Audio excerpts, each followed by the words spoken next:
Okay, welcome everyone, and welcome to this week's nature seminar. And before introducing our speaker today, I'll just briefly mention the last term might be over, but we've still got a few seminars to go. And next week we've got Tom Harwood from this department on a future for nature, quantitative perspectives on land and biodiversity under global change. The week after, on the 30th of June, we've got Glyn Davies from WWF on 40 years of conservation in Sabah. And then on July the 11th, which is not on a Friday, it's a Tuesday, but also not here, but in the Natural History Museum, we have a debate between Alan Savory and George Monbiot on is livestock grazing essential to mitigating climate change. And that one in person is already totally sold out, but there's 2,000 people registered online, so it's getting a lot of attention already. So if you want to sign up, there's no limit on the online registration, so do feel free to join, bring your popcorn, join the debate. And so it gives me great pleasure to welcome our speaker today, Rachel Carmenta, who's a lecturer in environment and development, climate change at the school at the University of East Anglia in Norwich, at the School of International Development, and at the Tyndall Centre for Climate Change Research. And Rachel did her PhD in Lancaster with Joss Barlow, who some of you may know, and then worked at C4 in Indonesia for 6 years, and then was a Jackson Research Fellow at Cambridge. Jackson is also organisation that funds part of my role here in Oxford as well. And then 3 years ago, just at the brink of COVID, moved to UEA, where she moved to her current lecturer position, and you'll be here hearing about what she works on there. So thank you for coming down, Rachel. Welcome. Thank you. Thanks, Yadvinder, and thanks for the invite. And thanks everyone also for coming. It's really nice to have the opportunity to share this paper with you, and also hopefully to have a conversation at the end and hear your questions and thoughts and reflections on this model of conservation that we've proposed. So it's connected conservation, it's rethinking conservation essentially for the reality of a telecoupled world. And in this talk, what I want to do is explain a bit about the journey of the paper, explain what connected conservation is, and then to move forward and sort of share some ideas on how to take it forward. But beginning then with the story of the paper, I think it had roots really that go back quite some time. For the last 20 years, I've been living and working in the tropics, mostly in the Brazilian Amazon and Indonesia's peatland frontiers. And as Yadvinder said, working both in academia, but also with an intergovernmental organisation, that's C4, that does a lot of sort of policy relevant research. And so all of my work really is in the conservation space. And I started off with a degree in ecology and then moved into more interdisciplinary conservation science throughout my career. But one observation sort of that's built and that was really the seed of this paper was the fact that so much conservation is working in targeting those biocultural landscapes where biodiversity is high, where cultural diversity is high, and in many instances is working with the rural, small-scale, traditional communities. Whilst at the same time, when you're in those landscapes, it's sort of impossible to ignore the fact that there are juggernauts of change, massive drivers of landscape transformation. These pictures are of an old community in the state of Pará, near Santarém in Brazil. And you can see in the top picture here, that's the old sort of vestige community barracão, or the community building, which is now surrounded by soy, and the community members that lived there before are no longer there. And you can see also the community cemetery, which is also now surrounded by a sea of soy. And so, you know, recognizing this, more and more and more sort of arrived at this point where I really wanted to write something which was going to be the first perspective piece that I'd ever written. And in fact, this was at the beginning, just before COVID. So in fact, I was at Cambridge at the time. And I think one of the benefits of COVID, for me at least, was I was able to read ever such a lot because lots of other things slowed down. And the idea was to write an easy perspective that would be fairly straightforward, that was simply going to sort of make this point that conservation is tending to focus overly on the world's poor rather than these main drivers of decline. And so, in fact, that perspective was called Why Conservation Must Rethink the Link Between Poverty and Biodiversity Loss. And we wrote, I invited, in fact, some of the collaborators. Now there's a bigger list, but in the beginning there was fewer of us. And we developed this pre-submission inquiry, sent it in, and we got invited to elaborate on that and to submit a full paper. But what the feedback wanted was for us to sort of go beyond the critique, if you like, and to think about, well, what should conservation do instead? And that was a much bigger, much harder question to answer. And, you know, was sort of scratching my head, and we had various discussions and then invited different people on board to address that question, which seemed so much more of a challenge really than the original critique. And so this figure just sort of represents the journey. It started with the Poverty Biodiversity Loss Association paper, and then in fact it diverged because it became so big to write about what conservation should do instead, that's a paper now in its own right. And the PVLA paper, which it's now called, is currently back with me from review, and I need to get that in over the summer. But it's connected conservation then that I want to present today. And as I've alluded to, really thinking about what conservation should do instead required sort of weaving together lots of different disciplinary insights. And I actually think that's one of the key contributions of the paper and the model, is how it tries to connect in different thinking and different sorts of solutions across scales from different disciplines. And through weaving all of that together, we came up with this model. And the starting point, or sort of, I suppose, position, I think, that we shared as a group of authors on this, is that there's a clear need for conservation to redefine its actions. And that's, you know, partly because conservation appears to be failing. Now, of course, there are instances where conservation is reaching successes and achieving successes, but generally we see a huge biodiversity crisis across the globe. And this evidence here is from the IPES biodiversity assessment, where you can see that across 14 of the 18 different contributions of nature to people, biodiversity is losing its capacity to sustain those NCP, nature's contributions to people. And there's a widespread decline in environmental health around the world. And it's not only IPES that have put together that evidence, but various different sets of evidence, you know, the Living Planet report from WWF, IUCN's Red List, for example, or just acknowledging that none of the IHE targets were met. So something isn't right. Not that conservation can deliver it all, but certainly could possibly do more. And along with that, then thinking about first, you know, the decline of nature and the role of conservation within that, it's also essential, if you want to think about what conservation should do instead, to consider what are the main drivers of biodiversity decline.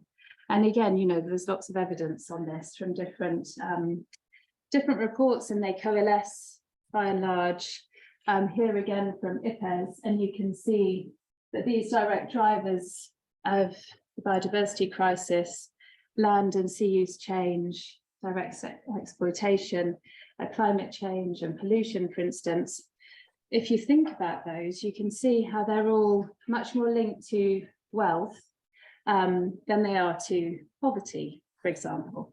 And then, you know, there's some horrible sort of depressing statistics that also come from these sorts of analysis, that ecosystems have declined by 47% across the world. Nearly a quarter of species are at risk of extinction, for instance. And really the resounding sort of underlying driver or disproportionate driver, if you like, of that decline is coming from centres of wealth, albeit maybe distant to those biocultural landscapes, but still having a massive influence on them. And that's not really new to say. Like I said, there's lots of evidence looking at these drivers of biodiversity loss. And it's led to many different calls from different sectors, sort of demanding actually transformational change, system-wide change of values, for instance, from ecologists like Sandra Diaz there to rogue economists, as Kate Raworth calls herself. And whilst it's a perspective paper or policy analysis, in fact, we did do some sort of descriptive number crunching, if you like, to show how if we take one of the IUCN's main anthropogenic drivers of biodiversity loss, which is agriculture and aquaculture, we looked at 3 different commodities and we mapped the flows of those from nations into export markets. And you can see for soy, for palm oil, or for fisheries, how in Namibia, a lot of that production is actually going to distant geographies. And so this sort of teleconnected nature of landscapes is something that conservation really needs to, I think, develop more tools to address in its work, because that distant wealth is driving biodiversity decline. And there's a lot of work on this, and it's really fascinating to read, for instance, some of the work by Manfred Lenson's team looking at the distant footprint of nations, showing how the throughput and how commodities in one place are actually going to consumption in other countries, and the TRACE database, which has enabled much more transparent tracking of these sorts of flows, which is really valuable. And also to, looking at the imprint and the footprint of the rich on carbon and on the climate. And I just put this in because I came across this article recently in the Times Higher Education by Michael Marinetto, which I think is related actually to part of connected conservation. And it's this sort of understanding or observation that, in fact, the super rich don't seem to feature very often in a lot of the work that we do, and yet they're so central to the patterns that we're observing in biodiversity decline. Anyway, so I just sort of put that in as a note to self also, that I think that's an interesting idea for future research. If we want to know about solutions, then there surely needs to be far more effort and work to look at the habits and the patterns of the super rich, rather than so much focus on looking at the practices and the impacts of biodiversity decline on the rural poor. So with that background then, one of the main sort of arguments or the main aims of connected conservation is this conviction that really conservation action should be targeting, investing more time, more resources, developing new tools and new collaborations to disrupt and diminish these main drivers of, or disproportionate drivers of biodiversity loss. And those drivers arise in financial centres of wealth. And so I mentioned before, I think one of the key things that this model offers is actually a synthesis across a lot of different literatures. And one of the ways in which we have simplified or synthesized is to identify and articulate these 3 dominant flows. They're dominant, but they're also debilitating biodiversity, and they arise from centres of wealth, and they are trade, climate change, and then underlying both of those is the sort of hegemonical one world development model. And so we go into these in the paper, and I've just summarized here for brevity really. But trade, we've seen in some of those images already, and the evidence that I've already mentioned is related to resource draining, habits and norms and activities, intentional cost shifting between nations where it's possible for a country to apparently be achieving some of their targets, but actually have just shifted their footprints into different geographies. And we see that through agricultural expansion and the related pollution from that, deforestation, overfishing, illegal wildlife trade, for example. And of course, the habits of the affluent and the overconsumption of the wealthy and the elites is also related to driving climate change. And many different manifestations of climate change happening around the world. We're all aware of the fires, the droughts, the floods, driving biodiversity loss, but not only biodiversity loss across different biomes, terrestrial, marine, freshwater, but also, of course, harms to different communities and groups. And both trade and climate change, though, are sort of fundamentally underscored by this dominant model of development. And so there were times writing this paper, and when we were having lots of different kinds of brainstormings around it, that we did feel like we had to be careful it didn't become some kind of political manifesto, a really anti-capitalist type of a political view. But it does seem, and no matter which way you look at it, that the capitalist model is a massive fundamental underlying driver of biodiversity decline. Progress defined as never-ending growth in the capitalist economy where material values dominate, homogenizing all sorts of diversity, not only biological, but also value diversity, cultural diversity, knowledge. There's some interesting work looking at how the homogenization of landscapes also leads to homogenization of the mind, which I thought was quite a nice, nice for all the wrong reasons, quote, driving alienation and rootlessness, which, further undermine then conservation and values related to it. And so we did include One World Development here, but I think because there were, and so many disciplines coming in and having something to say on this, for particular disciplines, that does feel a bit uncomfortable, because I think conservation has tended not to be political. But of course, there were political ecologists in the group and degrowth scholars.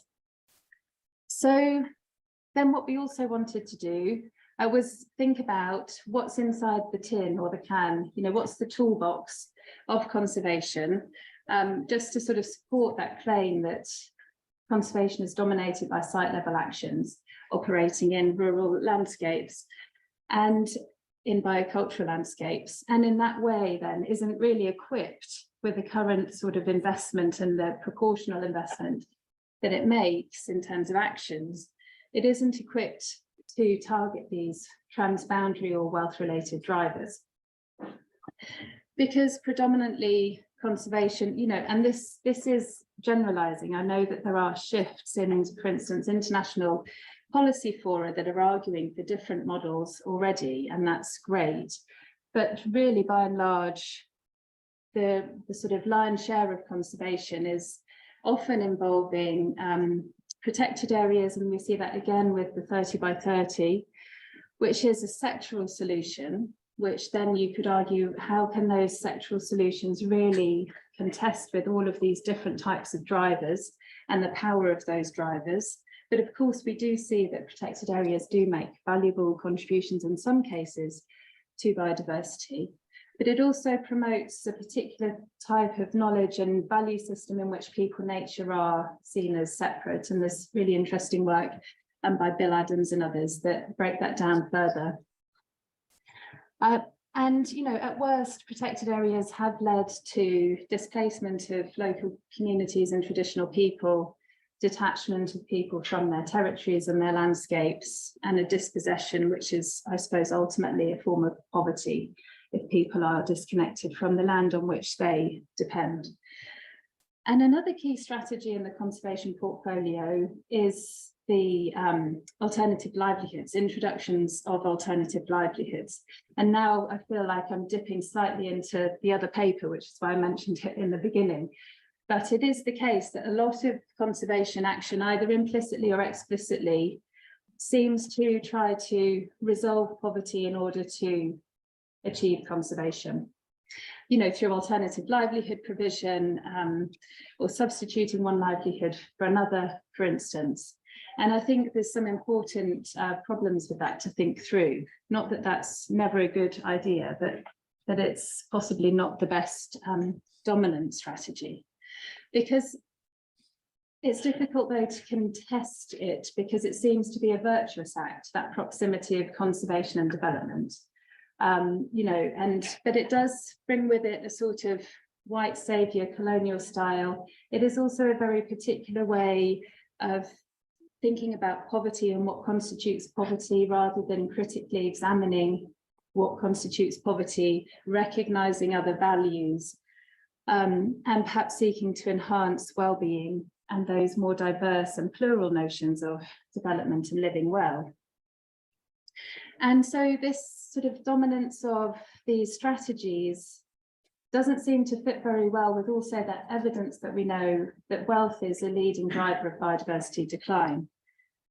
And then, just importantly, though, to say, I did say this a few moments ago, but there is evidence of shift in policy forward. There is increasing recognition of the contribution of Indigenous peoples and traditional communities. IPES and value recognition, and all of those territories of life, for instance, I think are really good examples of shifts. But there seems to be a lag, and a lot of conservation is still site level, working in those landscapes. But at the same time, this site level emphasis alone, without sort of due recognition and targeting those distant wealth-related drivers, can't deliver justice or sustainability. And we elaborate on that in the paper in terms of various different ways in which that's the case. But one of the key ones is that that approach unduly exonerates the actors and centres of wealth, who are in fact most responsible for biodiversity decline. So there's a real justice issue, but also undermining the potential to achieve conservation by evading those wealth-related drivers. And possibly also undermining conservation by forfeiting the potential to really work with and understand the values and knowledge systems of biodiversity stewards. And at worst, then, conservation does have some unfortunate legacies of forced removals, for instance. And there is also a danger, I think, that introducing payments in some contexts or rewards can nudge communities into the very supply chains that are causing biodiversity harms. There's some interesting work looking at some of these different perverse outcomes, like motivational crowding out, which maybe you're familiar with. But that's this research showing how once you introduce payments for an action, when those payments are removed, the original values that were driving those actions in the first instance have been erased. So if the payment goes, then in fact, you've lost the values that were driving a sustainable behaviour in the first place. And in some cases, thinking about fire, for instance, tropical fire, Sweden fire, agricultural fire, there have been prohibition of practices which results in a loss of knowledge and particular types of relational values that people derive from interacting with and using their land and their landscapes and their territories. So, but at the same time, biocultural centres are obviously a really important target for conservation action.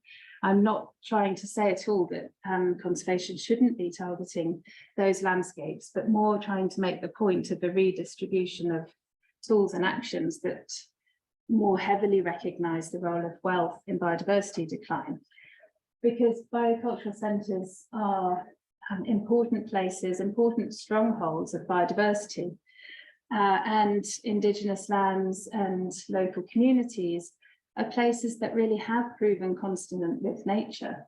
And, there's always, again, I think this uncomfortable, and maybe it's decreasing because of this, IPES has been a really important influencer in this, but there is always a slightly uncomfortable sentiment of mentioning or talking about this, because you can get criticised with sort of romanticising narrative. But if you look at the evidence, you can clearly see that these IPLCs do provide places where biodiversity and cultural diversity exist. So around 25% of the global land area held by Indigenous peoples. But if you extend that then to include also customary tenure of IP and LCs, so local communities and Indigenous peoples, estimates are around 65%. And if the work by Garnett and co-authors shows how many of those landscapes are also places where there's low intensity anthropes and biodiversity is persisting. Around 50% of Indigenous lands are still primary vegetation. And in IPCC's recent report, they made the point that actually these landscapes are very important also for climate change mitigation. And in fact, recognition of land rights and customary land rights would be part of a climate change mitigation strategy as well, or could be. So the evidence is there that they're important, and they're providing multiple positive flows towards biodiversity. And what we wanted to do then, on one hand, we've got those dominant flows from centres of wealth, which are undermining biodiversity. But can we think about positive flows coming from biocultural centres? And if we wanted to sort of synthesize those, then what would they be? And these are just some examples. And there's plenty more if you're interested in the paper to elaborate on these. But for instance, in local communities, plenty of local communities have different forms of customary and local governance, which have managed to persist and are a direct counterforce to one world development. Sometimes operating through community and commons rather than individualization and accumulation, which has, really interesting lessons also, I think, beyond those centres. And in fact, well, I'll talk about later some connections between the two sort of antipodes of the framework. But also very diverse values exist in these biocultural communities. Different sorts of relational values related to reciprocity, stewardship, for instance, sense of place and territory, place attachments, diverse conceptions of a good life, where living well is not necessarily just living well alone, but in the community as part of the community, forms of reciprocity, and different philosophies of people-nature relations, which is really, again, has a lot of knowledge also behind it, knowledge and values, knowledge of different techniques of resource management and resource use. And of course, all of those have led also to landscapes in which we sometimes, we talk about pristine landscapes, but the imprint of human use on those landscapes has also had a big impact on the distribution of certain species through this use, planting techniques and resource management. So these different ways of knowing and experiencing the world have lessons for conservation as well.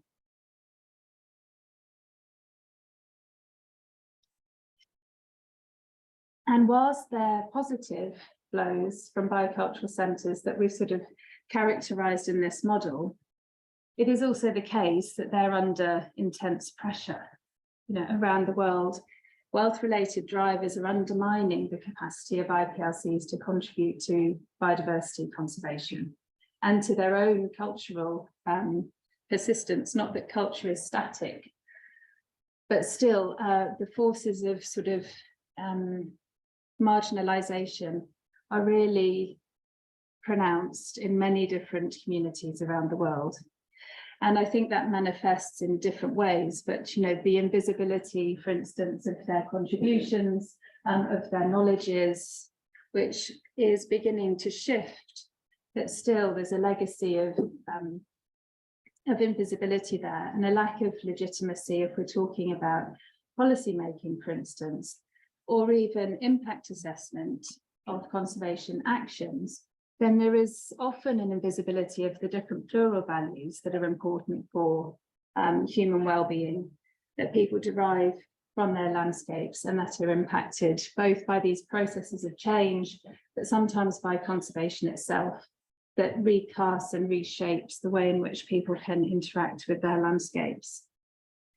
And so the diversity that's so crucial to resilience, both cultural, linguistic and biological, is actually consistently being attenuated. And often IPLCs have sort of very marginal political voice, obviously also economic influence and power.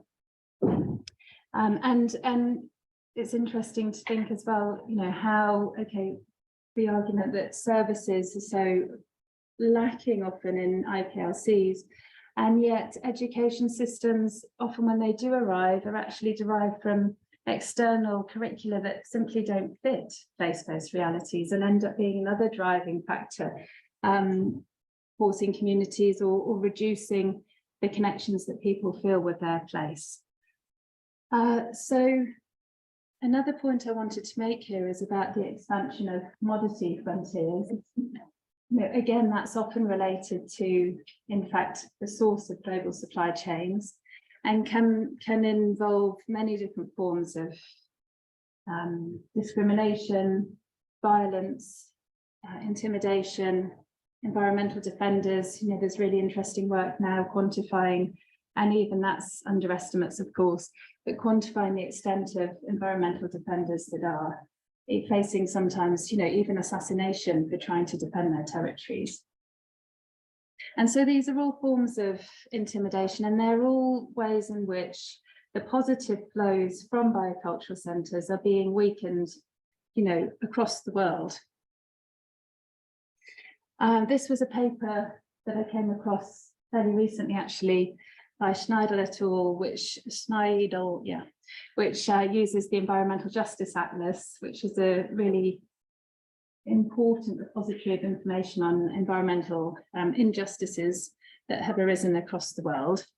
And they show with this heat map how extractive and industrial development projects have caused various harms to traditional groups worldwide. And so they map basically these 11 different socio-environmental impacts that you can see along the left against these different extractive and industrial development projects, which are across the top.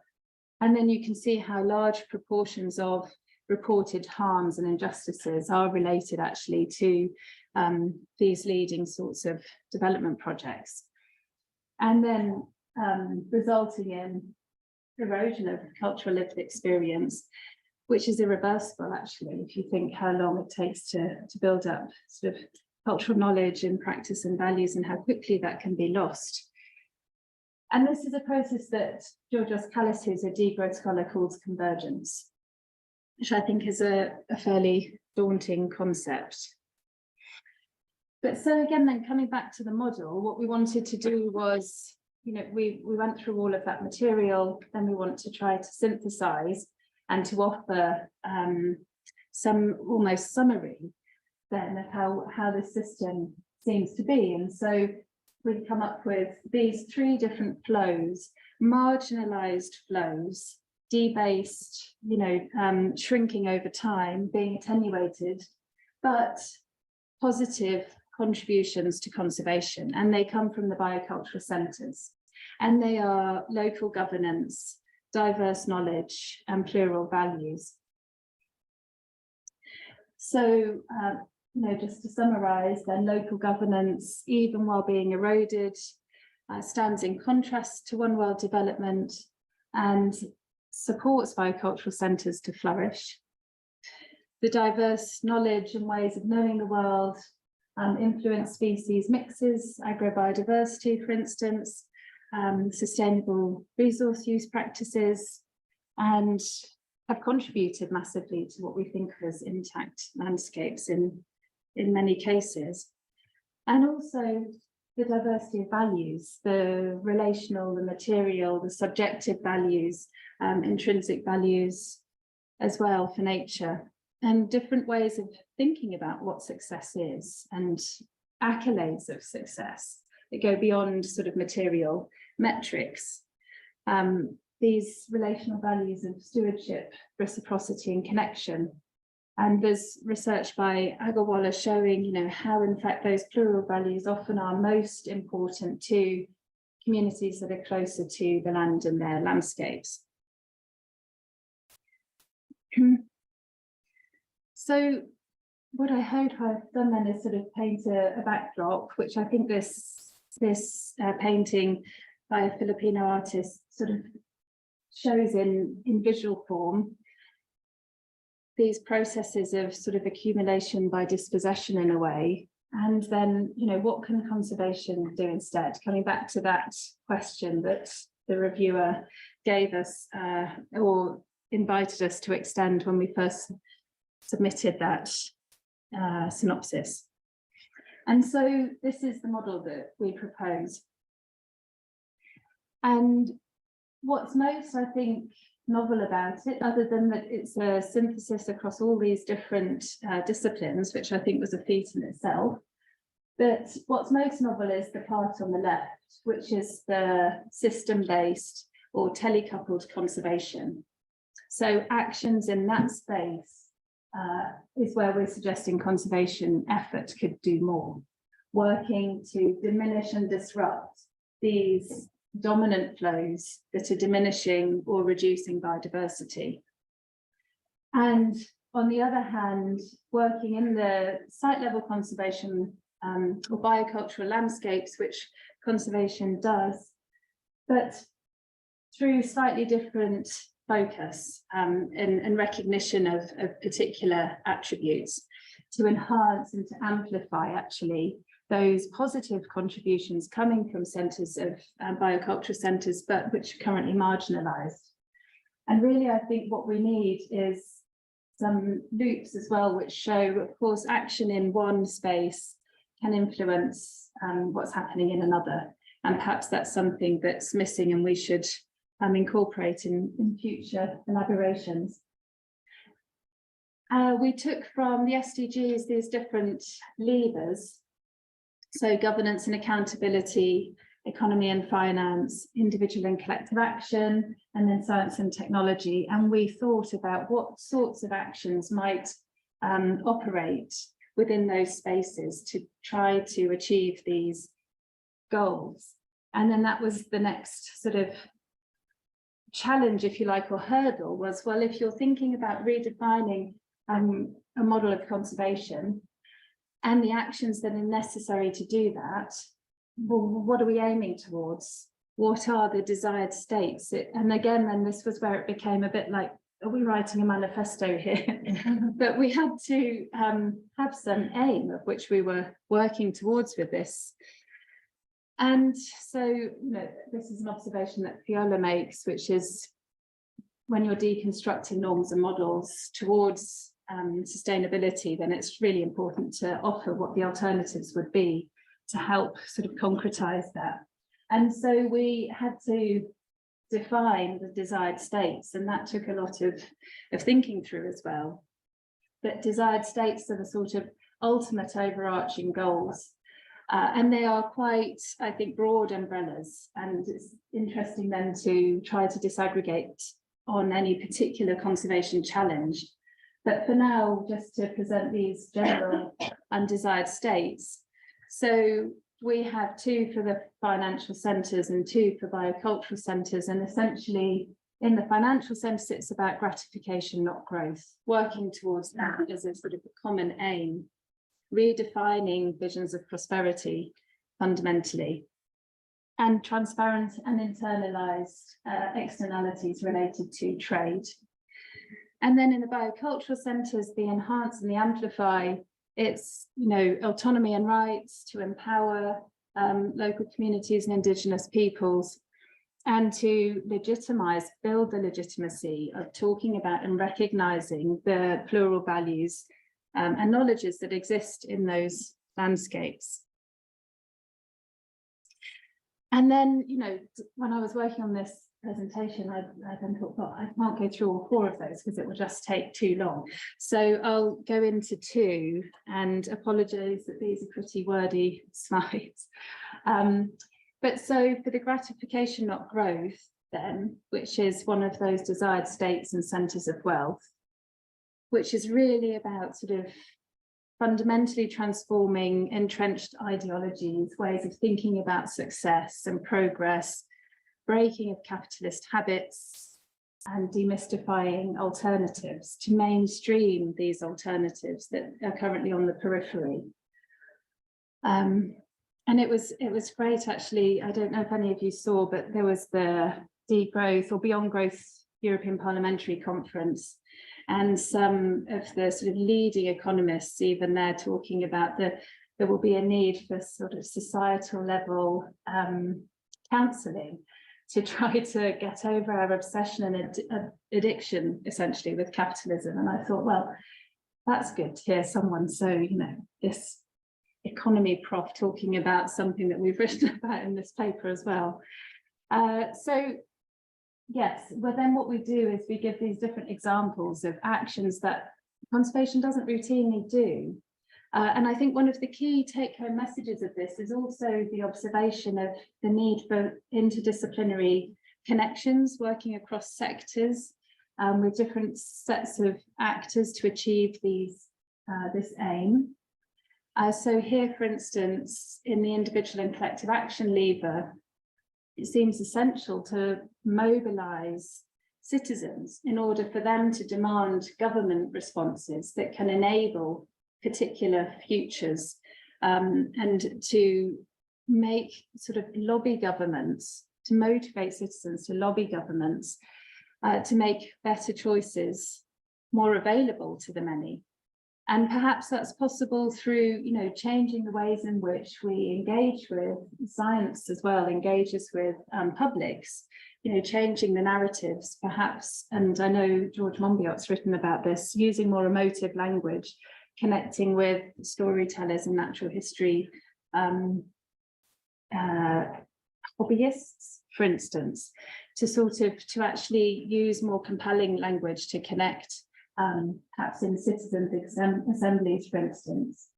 And science and technology can contribute by actually doing the science to show what sorts of narrative shifts would actually be more engaging to diverse publics, in order to, for example, understand conservation as collective responsibility rather than aid, and perhaps also collaborating with what have tended to be the more radical partners, the critical social scientists, activists, and those different sets of stakeholders that conservation science hasn't tended to engage with so heavily.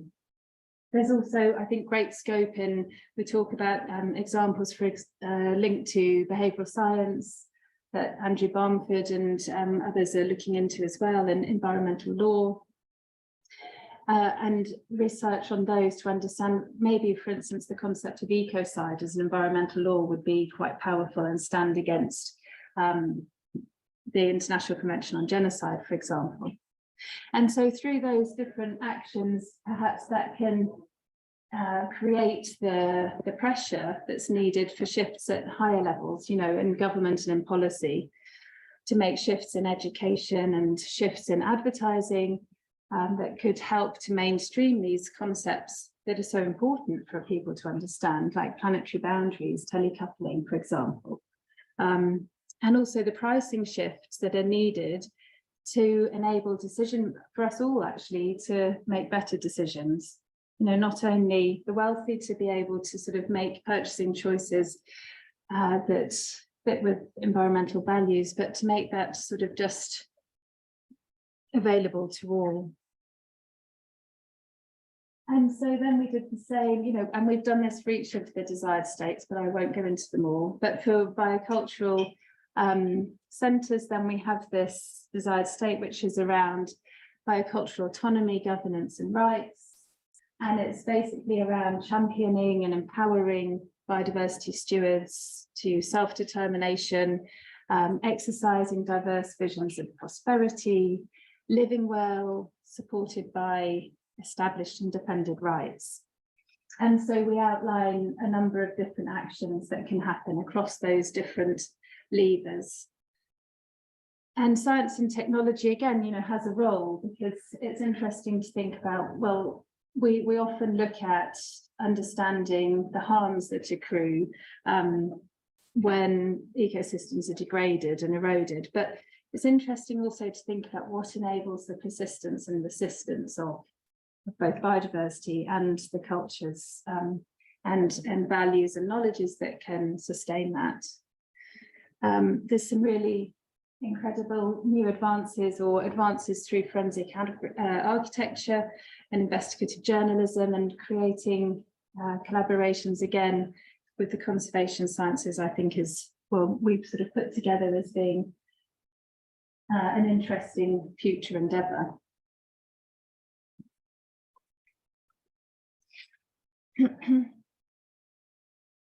And so this is just the flashback then to the model, because there's a lot to take in. And we're getting towards the end of the talk, but I just wanted to put it back up there because I know for me, when I'm trying to take in lots of information on a slide, it always takes a bit longer than one look. But so that's the connected conservation model. And essentially what's the, I think, fundamentally most novel part about it is this call for more action from the conservation community in centres of wealth.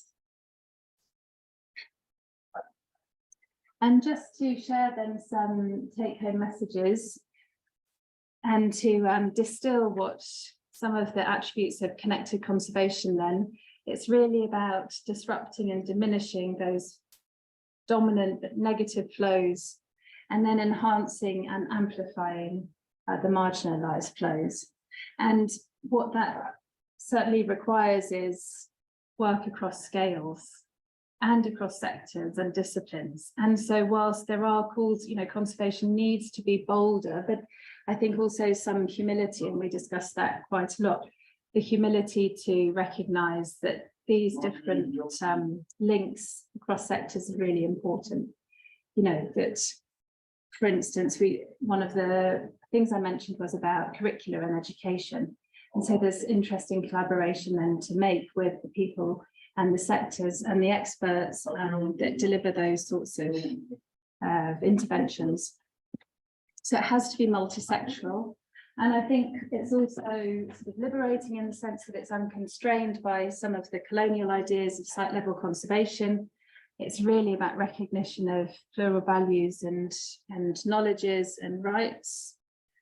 And it invites conservation to become more political. And it was a very interesting process. Some of the sort of difficulties of, like I said before, sometimes there was this concern that it was becoming too much of a manifesto.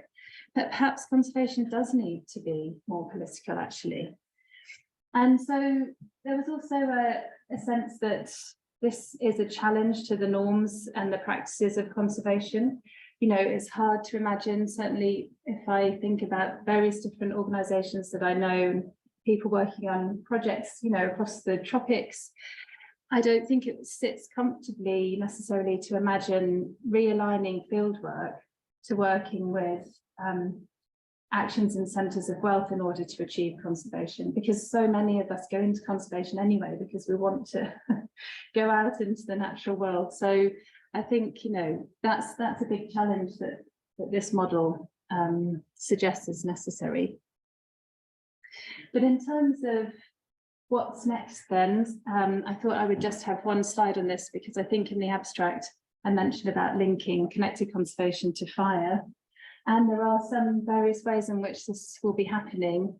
But first of all, just to mention that the birth of this paper, which was in fact that simple perspective, the critique that conservation needs to rethink the link between poverty and biodiversity loss paper, that's ongoing and is back from review and will be submitted over the summer. And so that sort of goes more fundamentally to the reasons why that narrative, that association exists implicitly, but also sometimes explicitly, which again is quite an interdisciplinary paper. But I think also there's traction in specifying the connected conservation model, because those desired states, they are all quite generic or general sorts of desired states, actually, related to fundamental and overall aims. But you could specify it by trying to think of any particular environmental challenge. So, for instance, if you thought about tropical fire, then the desired states would be different. So they would be sort of nested within those bigger themes. Different actions and different endpoints would be needed to shift the prevalence of tropical fire across scales. They would be needed. And so it'd be interesting to elaborate the model for particular environmental challenges and think about the chains of actions and the stakeholders across that chain that would need to be impacted. We've also got some research happening on bright spots, which is this idea that outliers exist, and that's also in the context of fire, tropical fire. So we are currently working on a project with a PhD student who is mapping for the Amazon where we would anticipate large-scale wildfires to be, but actually we don't find fire. So there's something happening there to defy the odds. And then in the next part of the research, Grania Power will go to the field and try to understand what helps to explain the existence of these spots of resistance, if you like. And we're possibly going to work on a review of these drivers of fire across scales, and then trying to start to bring together different actors as well in this space of tropical fire, because a lot of my work is around justice and governance related to tropical fire. I'm co-chairing this panel. I don't know if any of you will be at the Blair conference later in the year, but we have various different actors and stakeholders in the tropical fire complex who will be coming together to see, is it possible actually to start connecting these different actions in some kind of orchestrated way to work towards particular endpoints, which seems a huge challenge, but it also seems worth thinking about if it's possible and how. And are there lessons actually already perhaps from illegal wildlife trade, for instance, which I think works better at connecting across scales. So that's it from me. Thanks ever so much.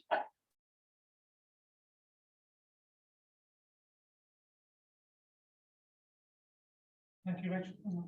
No other questions? Anyone online has questions, feel free to click in the chat.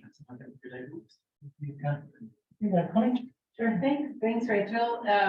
Nice provocative talk and really interesting to hear your thoughts on the model. Would it be possible to go back to that slide and look at the model? Yeah, sure.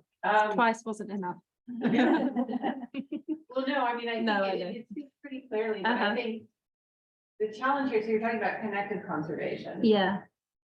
And it seems to me isn't one of the biggest challenges how you connect those two things.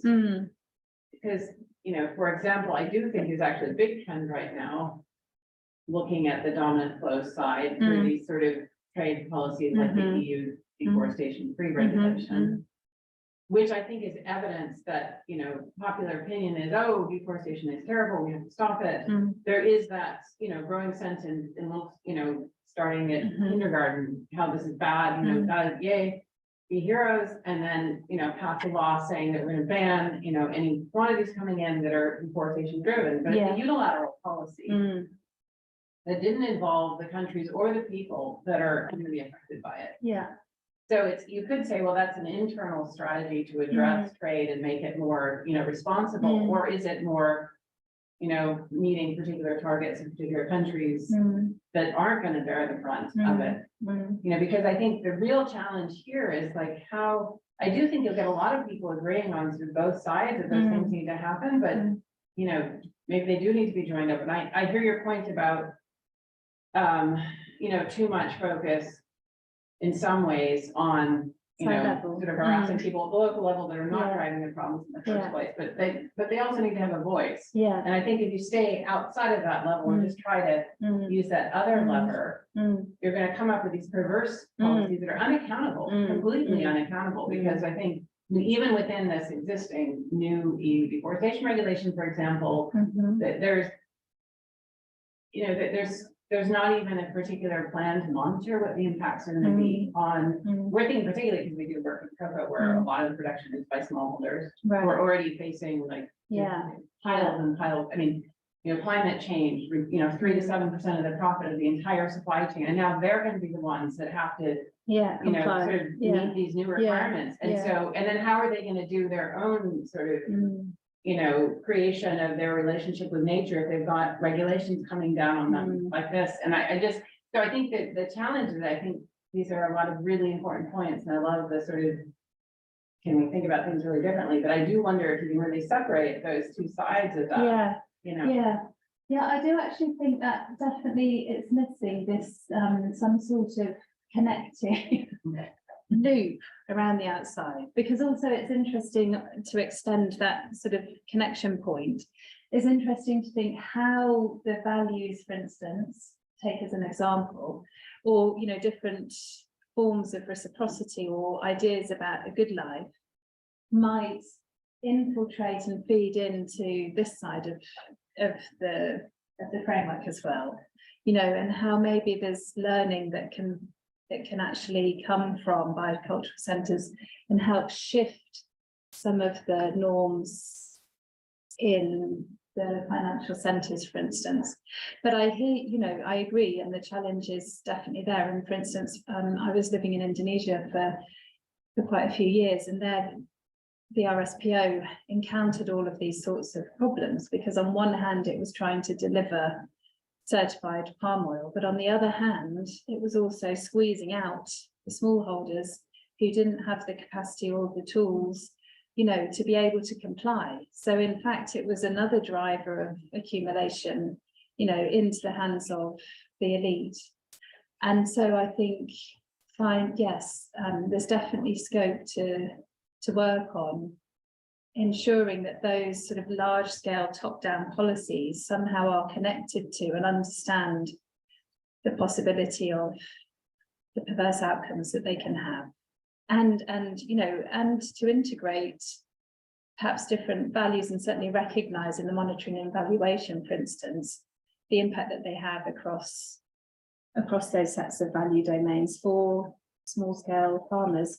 And I was also involved in an evaluation study of Red Plus in Gola, which was working with cocoa farmers. And the whole idea was offsetting, and actually delivering alternative livelihoods and trying to reduce deforestation through this sort of sustainable supply of cocoa. But actually, when you looked at the impact assessment, it was all only on material metrics and biodiversity outcomes, and there was nothing beyond the material to really look at the impacts on livelihoods, in their other domains. In the other dimensions of well-being, subjective and relational, for instance. So I think that's an entry point, perhaps expanding evaluation of these policies, these economic instruments to at least be cognizant of the extent of impact, and not narrowly define it as one thing and thereby invisibilize all of the other impacts. Yeah, thanks for that. I'm not sure if that was a response. I don't think there was a question, it was more of a comment. Yeah, it was just for reflection, and that was a yes, good yeah. things. Yeah. Yeah.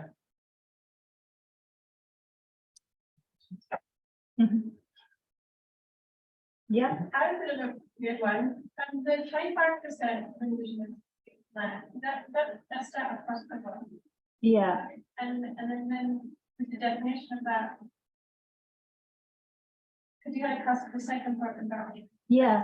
Well, that was for Indigenous peoples' lands and demarcated Indigenous peoples' lands. And then the IPRCs is when you include customary forms of ownership and local communities within that.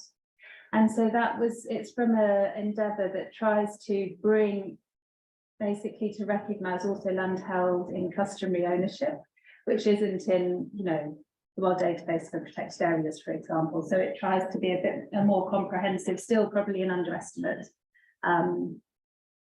assessment of IP and LCs. That means that the Indigenous peoples have been recognised as the owner of that land by the overarching government, and what? Well, I think the model varies in different countries. Some, at least that some form of recognition is given. But it's not, often it's usufruct rights and not sort of full ownership, for example, and there's often caveats as well, you know, with subsoil substrates not being part of the tenure arrangement, which is a problem in some places. So I think the model varies by country and by national laws.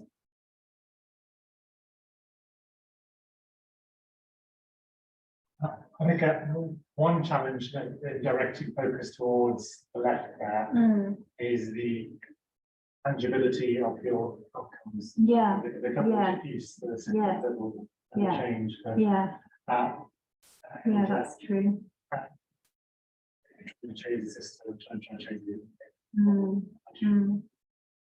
How do you actually know the outcomes? It's really important. Yeah. Well, I'm interested to look into how to learn more about the ways in which illegal wildlife trade tries to do that, because I'm not sure entirely, but I have a feeling that it's a more connected approach across those different scales of the chain. So I think there's scope to look there and maybe see, you know, what the approaches have been. And maybe the more that you specify the outcome, that's why I think as well it will be interesting to actually disaggregate or add another layer to the desired states and think about particular environmental challenges, because then maybe it would be easier to map what you're saying is fairly intangible, you know, to outcomes.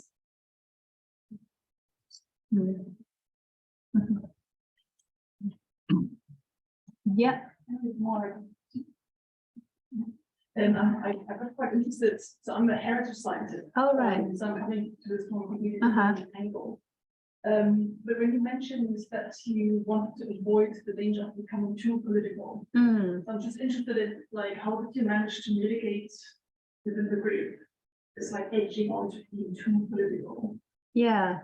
Well, I mean, the way in which we sort of had to rein ourselves back quite often, because it felt as though the paper, there was just too much potential for it to sort of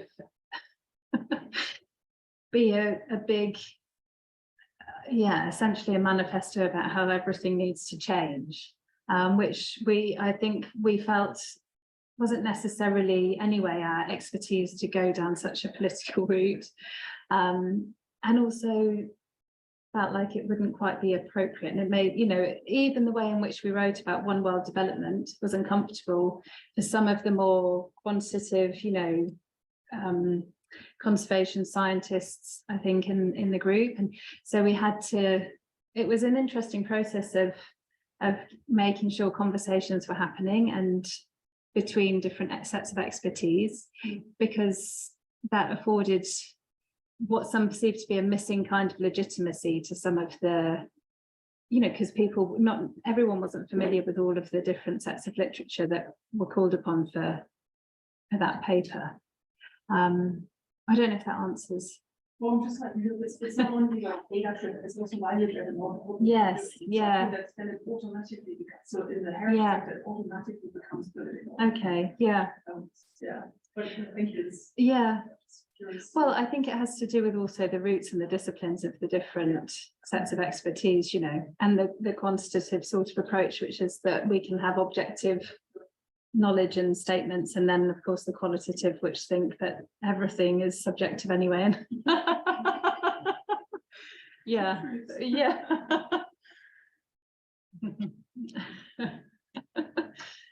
Yeah. Thank you. I just wanted to get your opinion on how you think connected conservation could be applied to some things like 30 by 30 and the other big area-based conservation targets, and whether you think they're completely contradictory or they can be complementary. Well, I guess one obvious way is to simply sort of dissect that 30 by 30 and the GBF more broadly and see where does it fit, you know, where does it fit against this framework in a very particular way. I mean, I think that would be an interesting, straightforward thing to do. But of course, then there's the difference between the plan and the action. So that would be a caveat. Yeah. how far away do you think models like this might also consider conservation? How far away do you think they are from being integrated that aspect of global scale decision making? Well, I think there are encouraging signs and efforts to bring legitimacy to things like plural values or the contribution of Indigenous lands and local communities. And so hopefully, you know, that's building momentum towards greater recognition. And IPES, I think, has been, you know, really influential in that. And then, you know, other degrowth sort of scholarship and this recent conference in the EU Parliament, for instance, which was all about beyond growth. So there is evidence that the shift is sort of happening, but I think there's also a lag between that higher level and individual conservation action on the ground in the very many conservation NGOs that are working around the world. So yeah, I think there are encouraging signs of possible causes for optimism, but also setting that against, you know, some of the really awful prognosis for the future and the juggernaut of the capitalist economy. Yeah. Any more questions before we end on that, Jerry? There's one question from James online, who's saying it's great to hear you say that we need to be more political, but many scientists argue that they need to be seen as objective or independent and simply inform and not advocate. So how would you counter that? Yes, well, I mean, I think there is a need for that to some degree, but I also don't think that it is delivering, you know, and I'm thinking of, there's the UN lawyer who was very active in Extinction Rebellion. I'm forgetting her name though, but she said something which really resonated with me, which was, you know, for 20 years she was trying to take that stance of doing everything by the book in the right way, and it, you know, isn't delivering. So, and I'm compelled by the writing of George Monbiot and others who are actually criticizing scientists for trying to toe the line too objectively the whole time, and actually that doesn't resonate with people and with publics, and we need to galvanize publics and speak across, you know, across many different borders and boundaries. And I think that there's value in doing that as well. Can I ask a follow-up then? Sure. Would you, given that changing the whole global system is quite complicated and will take some time, like, have you seen examples of, you know, at a smaller micro level of actually this within, you know, smaller capitalist systems within kind of small communities? And given this work and going through it all, have you come out of it optimistic, or, you know, it's a big challenge ahead, and you know, or is it just made you pessimistic that these forces are just inevitably, you know, they need to change, but they're not changing? Yeah, so kind of on the fence on that last bit, you know, constantly wondering about that and thinking it through, and, you know, watching developments and wondering. Not a soothsayer though. What was the first part of your? So have you seen, given Oh, you yeah, know, that was it. global system Yeah. changes and things? Well, so in fact, there's a really wonderful collection of these sorts of alternatives, which includes many different examples from the south through to the north, and all different sorts of geographies. And it's Ashish Kathara is one of the editors, Arturo Escobar is another one, and it's called Pluriverse, and it's a post-development dictionary. And I would definitely recommend, if you don't know it, there's about 60 different examples of alternatives. You know, and they can be there. Barcelona has got one example in there, for instance, on this sort of different model of a village and a commune. And then there's examples from all over the world, and they're just two-page essays summarizing all of these different approaches to the Zapatistas, you know, different forms of resistance, and that's a really nice resource to dip into, and then you can go from there and read more about them. Great, thank you.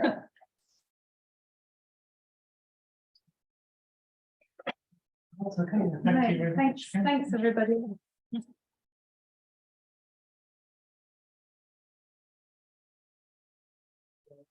We have written some facts that we've